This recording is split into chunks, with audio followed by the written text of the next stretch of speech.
આદમી પક્ષની જનતા રેડ, જેવી ઉદ્યોગ વસાહત પાસે દેશી દારૂના અડ્ડાનો કર્યો પર્દાફાશ।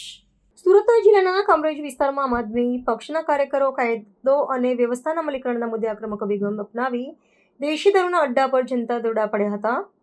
જેબી ઉદ્યોગ વસાહત પાસે કાર્યકરોએ મોટી સંખ્યામાં એકઠા થઈને નશાકારક પદાર્થોના જથ્થાનો જાહેરમાં નાશ કરતા સ્થાનિક પંથકમાં ભારે ઉત્તેજના વ્યાપી ગઈ છે। કામરેજ તાલુકાના ઔદ્યોગિક વિસ્તારમાં લાંબા સમયથી ધમધમતા દેશી દારૂના ગેરકાયદેસર અડ્ડા ઉપર આમ આદમી પક્ષ દ્વારા ઓચિંતો છાપો મારવામાં આવ્યો હતો। પક્ષના સ્થાનિક નેતાઓ અને કાર્યકર્તાઓએ આ સ્થળ પરથી દારૂના અસંખ્ય પોટલાઓ કબજે કર્યા હતા અને સ્થળ પર જ તેનો નાશ કર્યો હતો। આ ઘટના દરમિયાન પક્ષના કાર્યકરોએ સૂત્રોચ્ચાર કરીને નશાબંધીના કાયદાના કડક પાલનની માંગ કરી હતી। ઉદ્યોગ વસાહતની અત્યંત નજીક ચાલતી આ ગેરકાયદેસર પ્રવૃત્તિ સામે પક્ષે જનતા સમક્ષ પુરાવા રજૂ કરવાનો પ્રયાસ કર્યો હતો।